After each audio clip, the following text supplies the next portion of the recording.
देखिए, उन्होंने बड़े स्पष्ट रूप से यह भी कहा है कि ये छल किन्होंने किया है। वो लगातार बहुजनों के तथाकथित हितैषी बनने वाले, जो एक खास प्रकार के समीकरण को 1990 के 90 के दशक से गढ़ने वाले, जो जाति आधारित राजनीति है सिर्फ उस पर अपनी राजनीतिक रोटी को सेकने वाले, ये बताना आप भूल गई हैं। और अभी भी आप देखिए कि कल जब एसआईआर का स्पेशल इंटेंसिव रिवीजन का जब निर्णय चुनाव आयोग का आया, तो सबसे पहले दर्द किसको हुआ है? सबसे पहले दर्द तेजस्वी यादव और राष्ट्रीय जनता दल और लेफ्ट के लोगों को हुआ है। क्यों हुआ है इसके बारे में अभी तक चर्चा नहीं हुई, और राजीव जी भी बड़ी चतुराई से उसको गोल कर गए।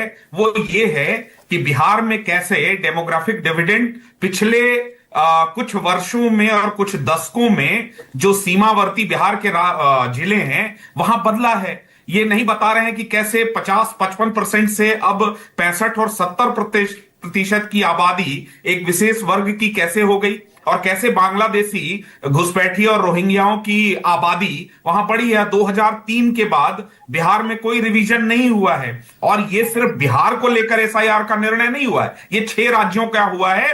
पहला राज्य बिहार है, इसलिए यहां से इसकी शुरुआत हो रही है। और ये देखना आवश्यक है कि भाई जिनकी नागरिकता भारत की नहीं है या जिनका बिहार से कोई कनेक्शन नहीं है, वो आके बिहार के भविष्य के लिए वोट करें, तो ये चुनाव आयोग का दायित्व है, ये सभी राजनीतिक दलों का दायित्व है, इसका स्वागत होना चाहिए। और देखिए, बार बार बिहार को जाति आधारित चीजों में घसीटने की कोशिश की जाती है, और मैं बार बार कह रहा हूं कि बिहार अब बढ़ चुका है। 2025 का बिहार जाति आधारित राजनीति को इस बार पूरी तरीके से नकार देगा।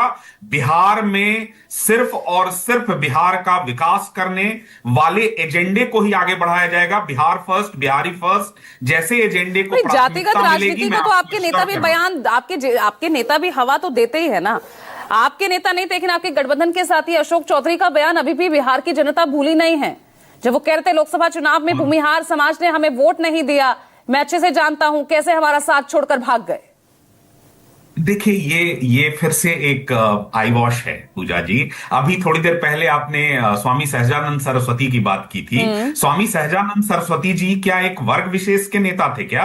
उन्होंने किसानों के पुनर्जागरण का जो आंदोलन किया था, उसमें किसी जाति विशेष की बात थी क्या? बाबू कुंवर सिंह किसी एक जाति विशेष के नेता हैं क्या? लेकिन राजनीतिक दलों ने तो उन्हें जातियों में बांध के रख दिया है ना, ये भी एक बहुत बड़ी सच्चाई है। मैं यही बार बार कह रहा हूं, यही जातिगत राजनीति साधने के लिए उधर दलित, महादलित, इस बार पिछड़ों, निचले तबकों के लोगों को उन्हीं की राजनीति हर राजनीतिक दल कर रहा है, और आप भी उसमें शुमार हैं। मैं आ रही हूं वापस, मैं आ रही हूं। सारिका को लाइए प्लीज। ओके,